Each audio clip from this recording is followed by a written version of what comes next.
revient vers vous. Bonjour, aujourd'hui on est avec un chef d'entreprise spécialisé dans le recrutement, les ressources humaines. C'est un chef d'entreprise que vous connaissez peut-être si vous surfez de temps en temps sur Internet, sur Twitter notamment. Il a une sacrée e-réputation. On est avec Jacques Froissart. Bonjour Jacques. Bonjour.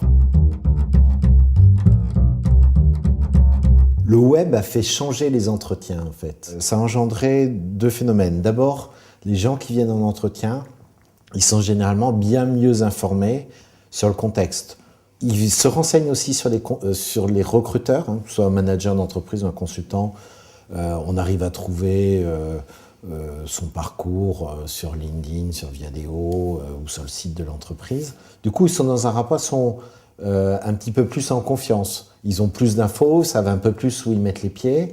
Donc ça a changé les choses. Petit à petit, j'ai senti qu'on avait des candidats qui étaient de plus en plus décontractés. Puis il y en a qui finalement, à force d'échanger sur le web, on ne sait plus trop si on doit dire tu ou vous en entretien. Donc ça a changé pas mal la donne. Et je pars du principe qu'un candidat, plus il est naturel, plus je vais pouvoir l'évaluer dans ce qu'il est réellement.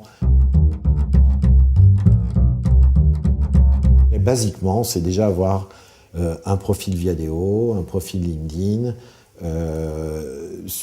Si on fait des choses intéressantes qu'on a à partager pour PowerPoint, par exemple, on les met sur SlideShare, on les lie avec ses profils.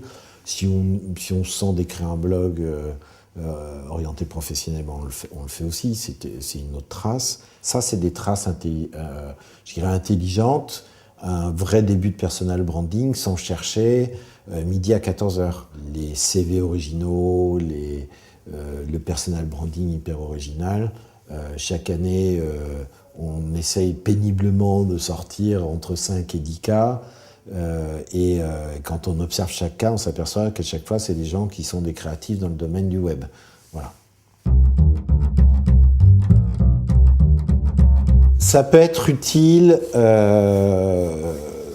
de deux façons. La première, c'est comme source d'information, en fait un concentré de sources d'information sur les sujets qui m'intéressent. Deuxième intérêt pour un candidat, c'est qu'à partir du moment où il commence à interagir avec la communauté, il se fait repérer. S'il est pertinent en remontant des infos que les autres n'ont pas vues, etc., on se dit, tiens, lui, il fait une bonne veille ou il a des bonnes réflexions, donc on s'intéresse à vous. Et après, vous pouvez rentrer dans un autre niveau qui est de dire, on commence à s'intéresser à vous, vous sentez que vous avez commencé à créer des liens, c'est le moment de dire, au fait, je cherche un job. La définition que je donnerais du personal branding, c'est faire du marketing d'une marque qui est soi. Donc je fais mon propre marketing personnel. Aujourd'hui, finalement, si on est un peu malin, si on laisse les bonnes traces sur le web, on a plus de chances effectivement de sortir du lot ou d'être identifié que d'être juste dans une base de CV quelque part chez un chasseur ou sur un site dédié à l'emploi. Quelqu'un qui est présent sur un réseau social professionnel comme Viadeo, LinkedIn et qui a des contacts, où on voit qu'il y a des contacts de son ancienne boîte, des anciens collègues, des choses comme ça, quelque part c'est autant de gens qui certifient son profil. Finalement, un CV Viadeo ou un CV LinkedIn a plus de valeur au niveau confiance ou certification qu'un CV brut, papier ou qu'on vous envoie par mail. Internet facilite la vie du chercheur d'emploi déjà par l'accès à l'information qu'il a. Auparavant, quand on cherchait un job, on allait à la NPE, consulter les offres là-bas. On allait acheter le Figaro, l'Express, Le Monde.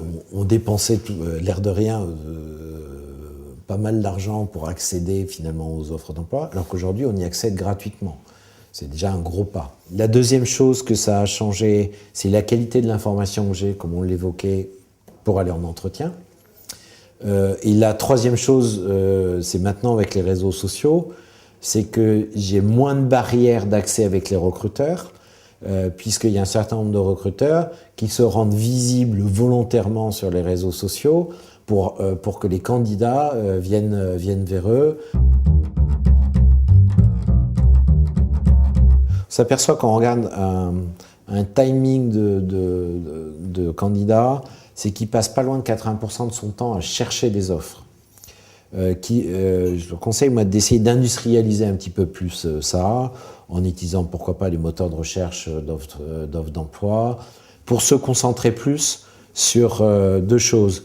J'ai une annonce qui me correspond, je vais regarder dans mon réseau s'il y a des gens qui peuvent me mettre en relation avec le recruteur, pour que ma candidature elle arrive de manière plus qualifiée, moins anonyme que par un circuit classique où c'est un CV dans la boîte aux lettres. Et autre point, quand j'ai pas de point d'entrée et que j'envoie un CV qui va tomber entre guillemets dans la boîte aux lettres, c'est faire une petite intro de mail. Pas des lettres de motivation qui soient une tartine, ça sert à rien, les gens ne lisent pas, mais quelques lignes qui montrent qu'on s'est centré sur la boîte en question, sur le job, où on peut mettre un petit peu plus. On parlait de développer son réseau, avant on parlait de cooptation, et puis si on remonte aux années 60, c'était le recrutement par piston, ça s'appelait. Aujourd'hui, c'est plus élégant, je fais du networking. Ça a toujours existé, et c'est pour ça que les réseaux web ont très vite pris, parce que c'est une continuation d'une démarche naturelle, avec un gros atout, c'est qu'on la formalise et qu'elle se met à jour automatiquement, donc on perd moins de contacts, et qu'on étend son réseau. On s'aperçoit que les réseauteurs, enfin ceux qui gèrent bien leur réseau sur le web, sont aussi des gens qui du coup, se mettent à mieux l'exploiter et à rencontrer plus de gens qu'ils ne le faisaient avant.